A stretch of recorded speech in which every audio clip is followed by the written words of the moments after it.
মহাবৈষ্ণব লালাবাবুর পূত পবিত্র জীবনী উপস্থাপন করার যে প্রয়াস আমরা নিয়েছিলাম তার অন্তিম পর্ব নিয়ে আজ আমি উপস্থিত হয়েছি। অতঃপর লালাবাবু বৃন্দাবনে ফিরে আসেন। তোড়জোড় করে শুরু করেন ইষ্টদেবের মন্দির নির্মাণের কাজ। ধীরে ধীরে বিশাল মন্দির পূর্ণাঙ্গ হয়ে ওঠে। গম্ভীরা গৃহে মহা সমারোহে স্থাপিত হয় মুরলীধর কৃষ্ণচন্দ্রমাজিউর নয়নাভিরাম মূর্তি। মন্দিরের ব্যয় নির্বাহের জন্য লালাবাবু ব্রজমণ্ডলের জমিদারির আয়ের একটা বড় অংশ নির্দিষ্ট করে দেন। অতিথিশালায় প্রসাদ বিতরণের জন্য থাকে উদার ব্যবস্থা। সেখানে প্রতিদিন শত শত লোকের অন্নের সংস্থান করা হয়। সাধুসন্ত ও দরিদ্র জনগণ সেবানিষ্ঠ এই মহাবৈষ্ণবের প্রশস্তিতে পঞ্চমুখ হয়ে ওঠে। এত কিছু আড়ম্বরপূর্ণ সেবা পূজার মধ্যেও লালাবাবু কিন্তু দিন যাপন করেন কাঙাল বৈষ্ণবের মতো।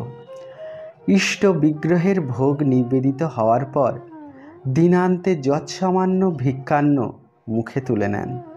তারপর সারাদিন চলে ঠাকুরের নাম কীর্তন ও ভজন। ভক্ত লালাবাবুর অন্তরের বড় আশা তার স্থাপিত শ্রী বিগ্রহ অচিরে জাগ্রত হয়ে উঠুক, কৃপা তার ছড়িয়ে পড়ুক জাতি বর্ণ ধর্ম নির্বিশেষে সব মানবের উপর। এজন্য দিনের পর দিন মন্দিরে বসে ঠাকুরের কাছে নিবেদন করেন সকাতর প্রার্থনা। গণ্ড বেয়ে পড়তে থাকে অবিরাম অশ্রুধারা।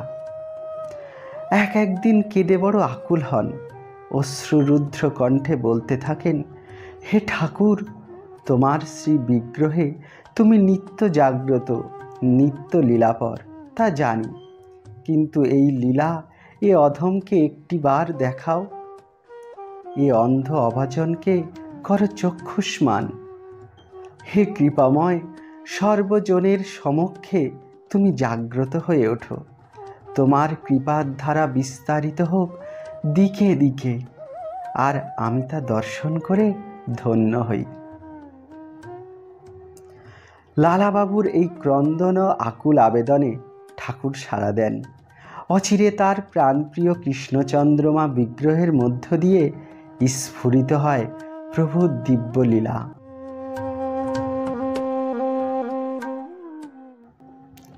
মাঘ মাস, বৃন্দাবনে তীব্র শীত পড়েছে।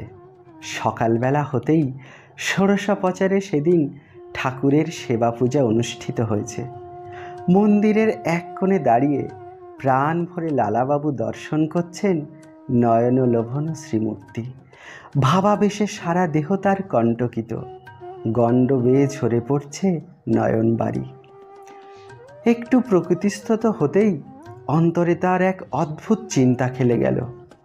নিষ্ঠা ভরে মন্ত্রাদি পাঠ করে পূজারিত বিগ্রহের প্রাণ প্রতিষ্ঠা করেছেন। একবার তবে পরীক্ষা করেই দেখা যাক না, সত্য সত্যই ঠাকুরের দেহে প্রাণ সঞ্চারিত হয়েছে কিনা। তখনই ভোগরাগের উপকরণ থেকে একতাল মাখন তুলে নিলেন, পূজারীর হাতে দিয়ে বললেন, এই মাখনটুকু শ্রীমূর্তির মস্তকে তালুর উপরে বসিয়ে দিন তো।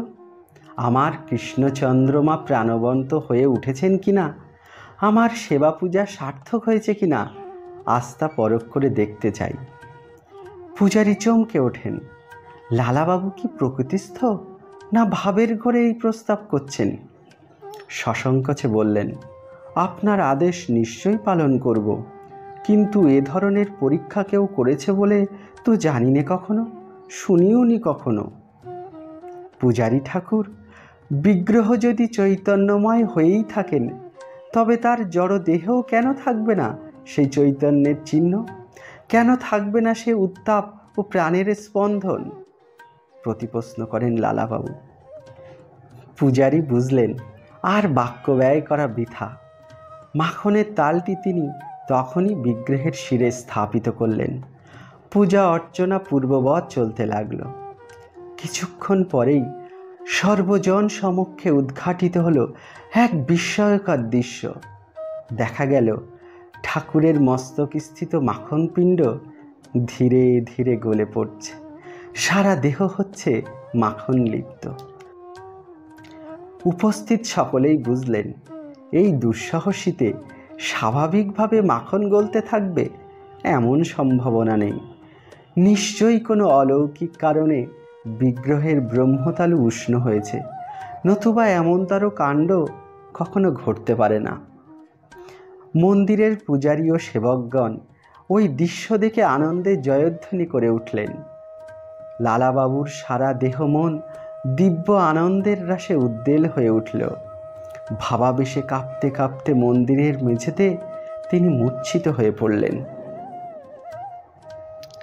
আর এক দিনকার কথা, সেদিন লালাবাবুর মাথায় আর এক নতুন ঝোঁক চেপে গেল। শ্রীমূর্তির মস্তকের তালুতে যদি উত্তাপ সঞ্চারিত হয়, তবে নাসিকাতেই বা নিঃশ্বাস বইবে না কেন? একবার দেখাই যাক না ব্যাপারটা কি দাঁড়ায়। নির্দেশ মতো মন্দিরের সেবকরা তখনই কিছুটা তুলা সংগ্রহ করে আনল। লালাবাবু পূজারীকে বললেন, আপনি এবার দয়া করে শ্রী বিগ্রহের নাসিকার নিচে এই তুলাপিণ্ড কিছুকাল ধরে রাখুন তো, শ্বাস প্রশ্বাস বইছে কিনা তা প্রত্যক্ষ করতে চাই। স্মিত হেসে পূজারী মন্তব্য করেন, সেদিন শ্রীমূর্তির ব্রহ্মতালুতে মাখন পিণ্ড গলিয়ে তবে ছেড়েছেন, দেখছি এখনও আপনার অন্তরের কৌতূহল নিবৃত্তি হয়নি।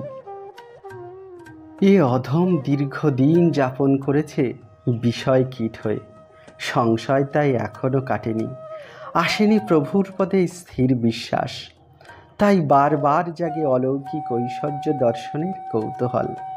যেটুকু কৌতূহল এখনও অবশিষ্ট আছে তা ক্রমে নিবৃত্ত হয়ে যাক। আপনি দেখুন না একবার সত্যিই নিঃশ্বাস বইছে কিনা। তুলাখণ্ড নাসিকার নিচে এগিয়ে ধরতেই দেখা গেল প্রস্তর বিগ্রহের নাসারন্ধ্র হতে নির্গত হচ্ছে জীবদেহেরই মতো নিঃশ্বাস। হাতে ধরা তুলাটি ঘন ঘন কম্পিত হচ্ছে। ঠাকুরের এই কৃপালীলা দর্শনে লালাবাবুর উল্লাসের সীমা রইল না। প্রেমোন্মত্ত হয়ে মন্দিরের নাটশালায় বারবার গড়াগড়ি দিতে লাগলেন।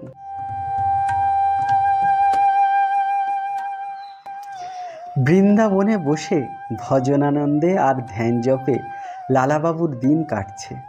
ইষ্টদেব একদিন তাকে স্বপ্নে দর্শন দিলেন। বললেন, লালা, তোমার সেবা অঙ্গীকার করার পর থেকে আমি আনন্দেই আছি। বিরাট মন্দির, পূজা ভোগরাগের সুব্যবস্থা, অন্নছত্র সবই তো রয়েছে, আরও রয়েছে তোমার দৈন ভক্তি। কিন্তু এত কিছুর পরেও আমার যে আরও চাই, আমার আরও কিছু ভিক্ষা দাও তুমি। লালাবাবু চমকে উঠলেন। বিশ্ব ব্রহ্মাণ্ডের যিনি প্রভু, তার শ্রীমুখে এ আবার কি কথা? উত্তর দিলেন, প্রভু, আর যাই বলো, ভিক্ষার কথা তোমার মুখে সাজে না। আমায় ভারিও না, আসল কথাটা কি মুখ ফুটে বলো। কেন গো, তুমি কি জানো না আমি জাত ভিখারি? নিত্য আমি যে জীবের দোরে দোরে প্রেম ভিক্ষা করে বেড়াই গো। কিন্তু যাক সে কথা, আমার জন্য এবার তোমায় আর একটা নতুন মন্দির গড়তে হবে। নতুন মন্দির? প্রভু, যে 25 লাখ তোমার সেবার জন্য দেশ থেকে আনিয়েছি তা সবই যে নিঃশেষ হয়ে গিয়েছে, সর্বস্ব দিয়ে দিয়েছি। আবার আর এক মন্দির তুলব কি করে? লালা, যে মন্দিরের কথা আমি বলছি তা যে গড়ে ওঠে সাধকের সব দেবার পালা শেষ হবার পরেই। লালাবাবু ভাবছেন, এ আবার কি প্রহলিকাময় কথা। ঠাকুর হেসে বললেন, লালা, সর্বস্ব দান করলে তবেই তো আপনা হতে গড়ে ওঠে ভক্ত হৃদয়ের শ্রীমন্দির। সেই মন্দির যে আমার পরম প্রিয় স্থান। এবার তোমার হৃদয় বেদিতে আমার জন্য তৈরি করো চিরস্থায়ী প্রেমের মন্দির। এবার এই ভিক্ষাটি চেয়ে নেওয়ার জন্যেই যে আমি তোমার কাছে এসে দাঁড়িয়েছি। কৃপাময়, নিজেই তবে বলে দাও, এ অধমের হৃদয়পুরে কি করে করব তোমার চির অধিষ্ঠিত? তুমি তাড়াতাড়ি গোবর্ধনে চলে যাও। সেখানকার মহাপবিত্র ভূমি আর নির্জনতা হবে তোমার শেষ পর্যায়ের ভজনের পক্ষে অনুকূল। এগিয়ে আসবে পরম প্রাপ্তি। মধুর বৃন্দাবন ছেড়ে, ইষ্ট বিগ্রহ কৃষ্ণ চন্দ্রমাকে ছেড়ে গোবর্ধনে যেতে হবে। লালাবাবুর হৃদয়ে কান্না গুমরিয়ে ওঠে। ঠাকুরকে নিবেদন করেন, প্রভু, কৃপা করে আমার স্থাপিত এই শ্রীমূর্তিতে তুমি জাগ্রত হয়ে উঠেছ। এ ছেড়ে কোথায় আমি যাব বলো তো? এ আবার কি কথা গো? আমার লীলাবিলাস কি শুধু তোমার স্থাপিত এই বিগ্রহেই নিবদ্ধ? এ লীলা যে রূপায়িত সর্ববিগ্রহে, জলে স্থলে অন্তরিক্ষে। তাছাড়া ভাবো দেখি, যেসব আবিষ্কৃত হয়েছে শ্রীচৈতন্যের মহাভাবের আলোতে, যেসব জাগ্রত হয়ে উঠেছে রূপ সনাতন প্রভৃতি মহাবৈষ্ণবের সাধনায়, তা আরও কত বেশি জাগ্রত। তুমি আগে ব্রজমণ্ডলের সবগুলো তীর্থে পরিব্রাজন করো, তারপর গোবর্ধনে গিয়ে ডুবে যাও আপন তপস্যার গভীরে। লালাবাবু আর বিলম্ব করেন না। একে একে ব্রজমণ্ডলের সমস্ত তীর্থ দর্শনের পর তিনি গোবর্ধনে এসে উপস্থিত হন। এখন হতে নিত্যকার প্রধান কর্ম হয় গিরি গোবর্ধনের পরিক্রমা। তারপর সারাদিন মৃত্তিকা গুফার অভ্যন্তরে বসে ভজন ও জপ ধ্যান চলে। সারাদিনে একবার মাধুকরীতে বহির্গত হন। দরিদ্র বোজমাইরা যৎসামান্য ভিক্ষা যা দেয় তাতেই দিন চলে যায়। ভজন ও কিচ্ছ সাধনের যে মহিমা এ সময় লালাবাবুর জীবনে ফুটে ওঠে, তা দেখে শুধু স্থানীয় গৃহস্থরাই নয়, বৈষ্ণব সাধকের অনেকেও বিস্ময় মানেন। গোবর্ধনে তখন ঘোর বর্ষা নেমেছে। সেদিন সকালবেলায় গিরি প্রদক্ষিণ করার পর থেকেই লালাবাবুর অন্তরে অভিলাষ জেগেছে শ্রী বিগ্রহের বৈকালিক ভোগপ্রসাদ তাকে পেতে হবে। তাই মাধুকরীতে বাহির হওয়ার আর কি প্রয়োজন, বরং সারাদিন কাটিয়ে দেবেন নাম জপ আর ভজনানন্দে। পরিক্রমা সমাপ্তির পর মন্দিরের পূজারীকে তা জানিয়েও দিলেন লালাবাবু। এদিকে মন্দিরের আরতি ও ভোগরাগের পর দেখা দিল মহা দুর্যোগ। প্রচণ্ড ঝড় বৃষ্টিতে কারো বাইরে যাওয়ার আর উপায় নেই। পূজারী পড়লেন মহা বিপদে। ভক্ত লালাবাবু সেই কখন থেকে ভোগ প্রসাদের প্রতীক্ষায় বসে আছেন, কিন্তু এই ঝড় জলে কে মহাপ্রসাদ তার ভজন গুফায় পৌঁছে দেবে? গভীর রাত্রিতে প্রকৃতি অনেকটা শান্ত হয়ে আসলে পূজারী আর দেরি না করে ঠাকুর ঘরে প্রবেশ করলেন। প্রসাদ নিয়ে এখনই তাকে লালাবাবুর কাছে ছুটতে হবে। ঠাকুরের মহাভক্ত সারাদিনই যে রয়েছেন অনাহারে। কিন্তু এ কি আশ্চর্য কাণ্ড! ভোগ নিবেদন করে প্রসাদান্নের থালা তো বিগ্রহের সম্মুখেই রাখা ছিল, কিন্তু তা তো নেই। কে ওটা অপসারিত করল? রাত্রে পূজারী তো একলাই থাকেন এ মন্দিরে, আর এই দুর্যোগে আর কোনো লোকই তো নির্জন গিরিশিখরে উপস্থিত নেই। অগত্যা ঠাকুরের প্রসাদী ফলমূল পূজারী আর একটা নতুন মাটির ভাণ্ডে সাজিয়ে নিলেন। ব্যগ্রভাবে উপস্থিত হলেন লালাবাবুর ভজন গুফায়। এদিকে পূজারীকে দেখে বিস্ময় ভরা কণ্ঠে লালাবাবু বললেন, সে কি পূজারী ঠাকুর, এই তো আমায় দিয়ে গেলেন প্রভুজির থালা ভর্তি ভোগ প্রসাদ, আবার এসব সাজিয়ে এনেছেন কার জন্যে? এ আপনি কি বলছেন লালাজি? আপনার জন্য প্রসাদ নিয়ে আসবো বলে সেই সন্ধে থেকেই তো বসে আছি, কিন্তু কি করব বলুন, এই ঝড় জলে যে এতক্ষণ বার হতে পারিনি। গুফার এক কোণে অঙ্গুলি নির্দেশ করে লালাবাবু বললেন, ওই যে দেখুন, ওই যে ঠাকুরের প্রসাদী থালা এখনো পড়ে আছে। আপনি নিজে হাতে এগুলি দিয়ে গেলেন আর বললেন তাড়াতাড়ি ভোজন সমাধা করে নেওয়ার কথা। আমি কি পাগল হয়েছি যে সব কিছু এর মধ্যেই বিস্তৃত হব? পূজারী করজোরে বললেন, প্রভুজির নামে শপথ করে বলছি, এর আগে মন্দির থেকে আজ আমি বাইরেই বেরোতে পারিনি। তাছাড়া ঠাকুরের প্রসাদান্নের থালা খুঁজে না পেয়ে বাধ্য হয়ে এই মাটির ভাঁড়ে এগুলো সাজিয়ে এনেছি। এখন দেখছি মন্দিরের থালা অলৌকিকভাবে আগে থাকতেই আপনার কাছে এসে উপস্থিত হয়েছে। এই কথা শোনার সঙ্গে সঙ্গে ভক্তপ্রবর লালাবাবুর সারা দেহে ফুটে উঠল সাত্ত্বিক প্রেমবিকার। হতচেতন হয়ে তিনি ভূমিতে লুটিয়ে পড়েন।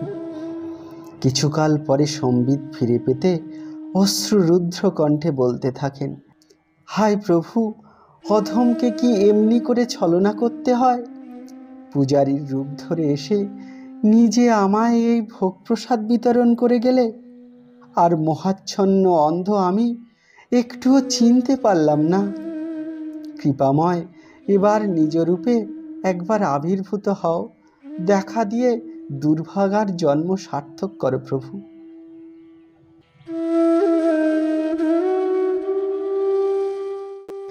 গুরুকরণের ইচ্ছা লালাবাবুর মনে বহুদিন যাবৎ জাগ্রত হয়েছে। এজন্য ব্রজমণ্ডলের বিশিষ্ট সাধুদের কাছে ঘোরাঘুরিও কম করেননি।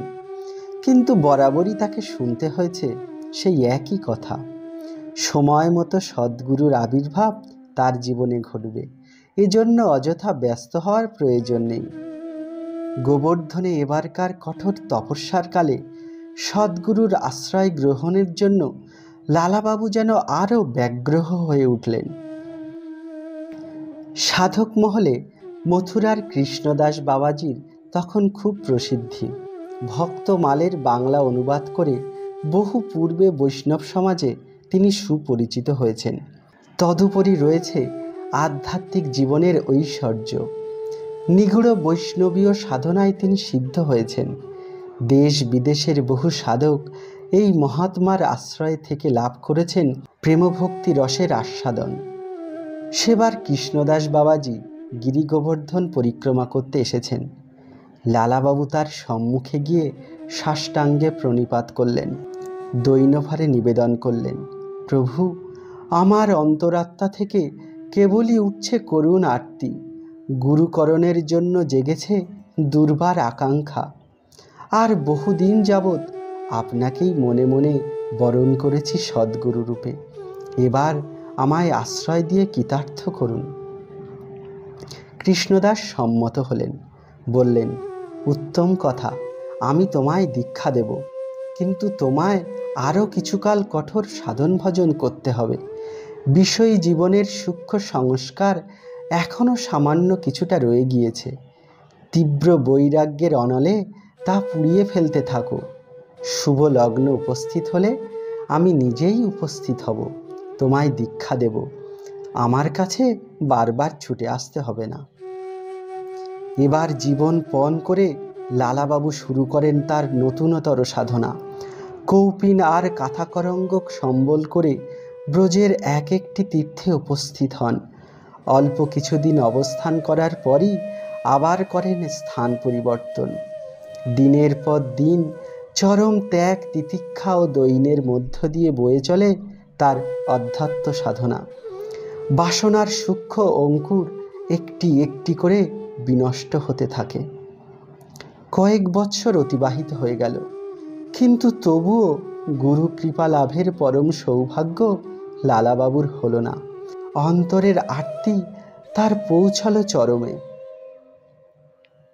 সেবার লালাবাবু কিছুদিনের জন্য বৃন্দাবনে এসেছেন।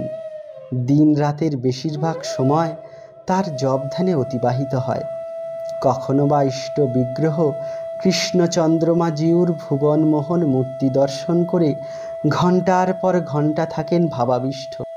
দিনান্তে অল্পক্ষণের জন্য গাত্রোত্থান করেন। শহরের পথে পথে করেন মাধুকরী। সামান্য ভিক্ষা যা মিলে তাতেই কোনো মতে হয় জীবন ধারণ। সেদিন বরাবরই তার মনে পড়ছে পূজ্যপাদ কৃষ্ণদাস বাবাজির কথা। লালাবাবুকে তিনি আশ্বাস দিয়েছিলেন উপযুক্ত সময়ে নিজেই তার সকাশে আবির্ভূত হবেন। কিন্তু আজও সে সৌভাগ্য লালাবাবুর হয়নি। গুরুকৃপার সঞ্জীবনী সুধা হতে বঞ্চিতই হয়ে রয়েছেন। অন্তরে তাই শুরু হয় আত্মবিশ্লেষণ, নিজ জীবনের কোন দোষ, কোন ত্রুটি, কোন সংস্কার বা মায়িক বন্ধনের জন্য দায়ী, বারবার তা অনুসন্ধান করতে থাকেন। হঠাৎ লালাবাবুর মনে পড়ে যায়, বৃন্দাবনের কত কুঞ্জে, কত মন্দিরেই তো তিনি মাধুকরীতে যান, কিন্তু কই শেঠের মন্দিরের দিকে তো কখনো পা বাড়ান না। মঠ মন্দির নির্মাণ, বিগ্রহ সেবা, দান ধ্যান প্রভৃতির দিক দিয়ে শেঠেরা লালাবাবুর প্রবল প্রতিদ্বন্দ্বী। জমিদারির সত্ত্ব নিয়েও উভয় পক্ষে কম সংঘাত বাঁধেনি, মনান্তরও ঘটেছে অনেকবার। কিন্তু পূর্বেকার সে জীবন লালাবাবু ত্যাগ করেছেন। এখন তিনি ডোর কৌপিন পরিহিত এক কাঙাল বৈষ্ণব। কিন্তু আগেকার দিনের সে দেশ ও বৃতৃষ্ণা কি একেবারে নিশ্চিহ্ন হয়েছে? এখনো সূক্ষ্মাগারে কি রয়ে যায়নি অন্তরে? তাই যদি না হবে, তবে কেন আজ অবধি শেঠের মন্দিরে ভিক্ষাপাত্র হাতে তিনি উপস্থিত হতে পারেননি? এই চিন্তা খেলে যাওয়ার সঙ্গে সঙ্গে লালাবাবু শেঠের মন্দিরের অভিমুখে রওনা হলেন। মন্দিরে সেদিন রয়েছে অজস্র ভিখারির ভিড়। প্রাঙ্গণে দাঁড়িয়ে খঞ্জনি বাজিয়ে লালাবাবু মৃদু স্বরে শুরু করলেন কৃষ্ণ নাম গান। কনককান্তি দীর্ঘদেহ এই বৈষ্ণবকে বৃন্দাবনের প্রায় সকলেই চেনেন। তাড়াতাড়ি কর্তৃপক্ষের কাছে সংবাদ প্রেরিত হয়। প্রাক্তন প্রবল প্রতাপশালী ভূস্বামী লালাবাবু সর্বত্যাগী কাঙালির বেশে তাদের দুয়ারে দাঁড়ানো। এক মুষ্টি ভিক্ষার জন্য করছেন মাধুকরী। এ যে শেঠদের কল্পনারও অতীত। মন্দির চত্বরে সেদিন মহা আলোড়ন পড়ে গেল। বৃদ্ধ শেঠজি স্বয়ং ভিক্ষাদানের জন্য এগিয়ে আসলেন। হাতে তার এক ভোজ্য পাত্র, চাল ডাল ও ফলমূলের সাথে তাতে সাজানো 101টি স্বর্ণমুদ্রা। সসম্ভ্রমে মাথা নুইয়ে শেঠ বললেন, বাবুজি, আপনার পাদস্পর্শে আজ এ দিনের কুঠির পবিত্র হলো। কৃপা করে এ থালাটি গ্রহণ করুন, আমরা কৃতার্থ হই। লালাবাবু উত্তর দিলেন, আমি মাধুকরী করতে এসেছি শেঠজি। কৃষ্ণ নাম শোনানো হয়েছে, এবার চাই এক মুষ্টি তণ্ডুল ভিক্ষা। কিন্তু যা আপনি সাজিয়ে এনেছেন তাকে তো ভিক্ষা বলা যায় না। আপনি ঠিকই ধরেছেন, আপনাকে ভিক্ষা দেব সে সাধ্য আমার কই। এ হচ্ছে নজরানা। রাজা লালাবাবু আজ রাজ ভিখারি হয়ে আমাদের হারিয়ে দিয়েছেন, তাই এ নজরানা। তা হয় না শেঠজি, বৈষ্ণবকে যে চির কাঙাল হয়েই থাকতে হয়। আপনার ওই স্বর্ণ থালা তো আমি স্পর্শ করতে পারবো না, তাই তা থেকে এক মুষ্টি চাল আমার ঝুলিতে ঢেলে দিন। তাতেই আজকের জন্য উদরপূর্তি আমার হয়ে যাবে। আর একটা ভিক্ষা আমায় দিন। জানিত ও অজানিতভাবে যদি কখনো কোনো আঘাত বা মনস্তাপ আপনাদের দিয়ে থাকি, সেজন্য আমায় মার্জনা করুন। সবাই মিলে আশীর্বাদ করুন, এই অভাজনের হৃদয়ে প্রকৃত কৃষ্ণ ভক্তির যেন উদয় হয়। পুলকাশ্রিত দেহে 2 বাহু বাড়িয়ে ভক্ত লালাবাবু তার চিরপ্রতিদ্বন্দ্বী শেঠকে আলিঙ্গন দেন। 2 নয়ন বেয়ে ঝরতে থাকে প্রেমাশ্রুর ধারা। এই ভাবাবেগ ও প্রেমোচ্ছ্বাস সেদিন চতুর্দিকে দণ্ডায়মান নরনারীদের মধ্যেও সংক্রমিত হয়। শেঠের মন্দির হতে লালাবাবু ধীর পদে বাইরে বেরিয়ে আসেন। সন্নিহিত গলিপথ দিয়ে অগ্রসর হন নিজের ভজন কুঠিরের দিকে। এই সময় সম্মুখে আবির্ভূত হন মহাবৈষ্ণব কৃষ্ণদাস বাবাজি। বাবাজি মহারাজের চোখে মুখে এক অপরূপ প্রসন্নতার দীপ্তি। লালাবাবু ভক্তিভরে প্রণাম করে উঠতেই সস্নেহে তিনি তাকে আলিঙ্গনাবদ্ধ করলেন। বললেন, লালা, এবার সময় হয়েছে, দেখো আমিও তাই এসে গিয়েছি। প্রতিদ্বন্দ্বী ধনকুবের শেঠজির কাছে এতদিন তুমি মাধুকরী করতে যাওনি। অন্তরের গোপন গভীরে ছিল এক সূক্ষ্ম অহমিকা, আজ তা সমূলে উৎপাটিত হয়েছে। ক্ষেত্র তোমার প্রস্তুত, এবার দীক্ষাবীজ রোপণের পথে আর কোনো অন্তরায় নেই বৎস। কয়েকদিনের মধ্যেই এক শুভ লগ্ন দেখে কৃষ্ণদাস বাবাজি তাকে দীক্ষা দিলেন। নবদীক্ষিত শিষ্যের সাধন জীবন এবার হতে বয়ে চলল গভীরতর খাদে। নিগূঢ় বৈষ্ণব সাধনের পন্থাদি প্রদর্শন করার পর গুরু বললেন, বৎস, এবার তোমায় করতে হবে সর্বস্বপণ। চরম কিচ্ছ অবলম্বন করে সাধনায় ব্রতী হতে হবে। আবার তুমি গিরিগোবর্ধনের সাধন গুফায় গিয়ে বাস করো। সেখানে বসেই হবে তোমার ইষ্টদর্শন ও পরম প্রাপ্তি। অভীষ্ট সিদ্ধ না হওয়া অবধি ভজন গুফার নিভৃতিতেই করবে জীবনযাপন। আর ততদিন কোনো মানুষের মুখ তুমি দর্শন করতে পারবে না।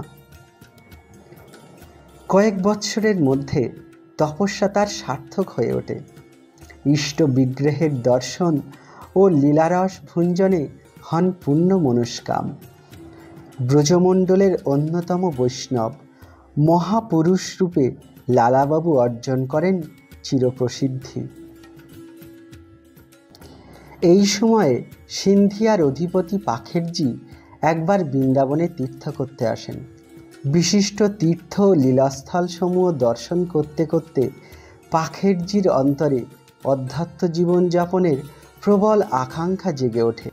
ব্যগ্র হয়ে ভাবতে থাকেন, ব্রজমণ্ডলের কোন মহাত্মার কাছে আশ্রয় নেবেন, কার কাছে দীক্ষা গ্রহণ করে হবেন কৃতার্থ। লোকপরম্পরায় শুনলেন ভক্তসিদ্ধ মহাপুরুষ লালাবাবুর সুখ্যাতি, তাই সদল বলে সেদিন গোবর্ধনে গিয়ে উপস্থিত হলেন। এদিকে লালাবাবুর নিভৃত তপস্যার পর্যায় কিছুদিন যাবৎ শেষ হয়েছে। এ সময়ে স্বেচ্ছামতো মাঝে মাঝে দু একটি সাধনকামী মানুষের সঙ্গে তিনি সাক্ষাৎ করে থাকেন, ভজনের নির্দেশও কিছু কিছু দেন।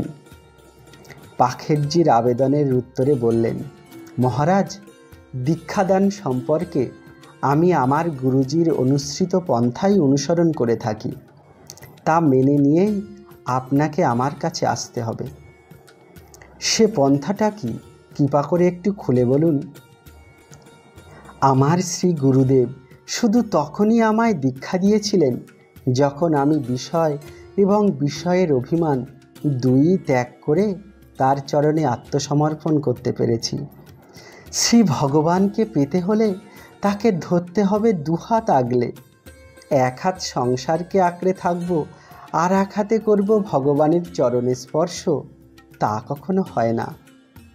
প্রভু, তাহলে আপনি আমায় কি করতে বলেন? মহারাজ, কৃষ্ণ সাগরে ঝাঁপ দিতে হলে আপনাকে দুই কুলের বন্ধন একেবারেই কাটাতে হবে। সর্বত্যাগী কৌপিনবন্ত হয়ে আসতে হবে এই গোবর্ধনের গুফায়। তা কি পারবেন? সিন্ধিয়া অধিপতি করজোড়ে বললেন, আপনার কথা যথার্থ। এখন বুঝেছি এমন কিচ্ছ সাধন, এমন ত্যাগ বৈরাগ্যের পথ আমাদের মতো সাধারণ মানুষের জন্য নয়। এজন্য চাই পূর্বজন্মের সাধনা আর বিপুল স্বীকৃতি। অতঃপর ভক্তিভরে লালাবাবুর চরণ বন্দনা করে তিনি গোবর্ধন ত্যাগ করেন। লালাবাবুর বৈরাগ্য, সাধনা ও সিদ্ধির খ্যাতি তখন সারা ব্রজমণ্ডলে ছড়িয়ে গিয়েছে। বৃন্দাবন ধামে যে ভক্তই উপস্থিত হয়, গোবর্ধনের গোফাবাসী এই মহাত্মাকে দর্শনের জন্য ব্যাকুল হয়ে পড়ে। ফলে ভিড় কেবলই বৃদ্ধি পেতে থাকে। এই খ্যাতির বিড়ম্বনা লালাবাবুর কাছে অসহ্য হতে লাগলো। মনে মনে সেদিন সংকল্প করলেন, এবার গোবর্ধন ছেড়ে কোনো নিভৃত অরণ্যে প্রবেশ করবেন, বাকি জীবনটা কাটিয়ে দেবেন ভজনানন্দে। গিরি গোবর্ধনের পথে প্রান্তরে রাত্রির গাঢ় অন্ধকার ঘনিয়ে আসছে। এই সুযোগে লোকের অজ্ঞাতসারে লালাবাবু স্থান ত্যাগ করে চলেছেন। এমন সময় গোফার অনতিদূরে সংগঠিত হলো এক মর্মান্তিক দুর্ঘটনা। গোয়ালিয়র থেকে একদল আগত যাত্রী অশ্বারোহণ করে তাকে দর্শন করতে আসছেন। হঠাৎ তাদের একটি অশ্ব খুদ দিয়ে লালাবাবুর পা বাড়িয়ে দেয়। অল্পকাল মধ্যে এই আঘাত পরিণত হয় এক দুশ্চিকিৎসক হতে। ভক্ত ও সেবকদের দুশ্চিন্তার অবধি নেই। ব্যস্ত হয়ে তারা লালাবাবুকে বৃন্দাবনের মন্দিরে স্থানান্তরিত করেন। দীর্ঘদিন চলে এই দুঃসহ রোগভোগের পালা। ভক্তরা প্রশ্ন করেন, প্রভু, আপনার প্রাণপ্রিয় বিগ্রহ শ্রীকৃষ্ণচন্দ্রমার সান্নিধ্যে আপনাকে এনে রাখা হয়েছে, তবুও কেন চলছে এই অসহনীয় রোগ যন্ত্রণা, এই দুঃসহ দহন? পরম ভাগবত লালাবাবুর রোগপাণ্ডুর আনন মুহূর্তে উজ্জ্বল হয়ে ওঠে। স্মিত হাস্যে উত্তর দেন, তোমরা তো আমার প্রভুজির দেওয়া এই দেহরোগী দেখছ, দেখনি তার দেওয়া দিব্য অমৃতের আলো। সে আলোকে যে সদা ঝলমল করছে আমার হৃদয় মঞ্চ। কৃষ্ণচন্দ্র আর রাধারানীর মধুর লীলাবিলাস চলছে সেখানে অবিরাম। কোন পাল্লা ভারী বলতো, দুঃখের না আনন্দের? ভক্ত সেবকেরা নীরব হন, হার মানেন সিদ্ধ বৈষ্ণবের কাছে। লালাবাবুর মরজীবনে ধীরে ধীরে এবার এসে পড়ে চিরবিরতির পালা। ইঙ্গিত বুঝে ভক্তরা তাড়াতাড়ি যমুনার তীরে তাকে বহন করে আনেন। যুগল লীলার অনন্ত বৈচিত্র্য দর্শন করতে করতে তিনি শেষ নিঃশ্বাস ত্যাগ করেন। সারা ব্রজমণ্ডল এই অদ্ভুত কর্মা মহাপুরুষের শোকে সেদিন মুহ্যমান হন। সাধকেরা বলাবলি করেন, বৈষ্ণব আকাশের এক উজ্জ্বল নক্ষত্র আজ স্খলিত হয়ে গেল। আর সাধারণ মানুষ করতে থাকেন মর্মান্তিক বিলাপ, কারণ তারা জানেন লালাবাবু ছিলেন ব্রজের মানুষের দুঃখ দৈন্যময় জীবনের পরম আশ্রয়। তিনি ছিলেন তাদের সত্যকার রাজর্ষি। জয় নিতাই।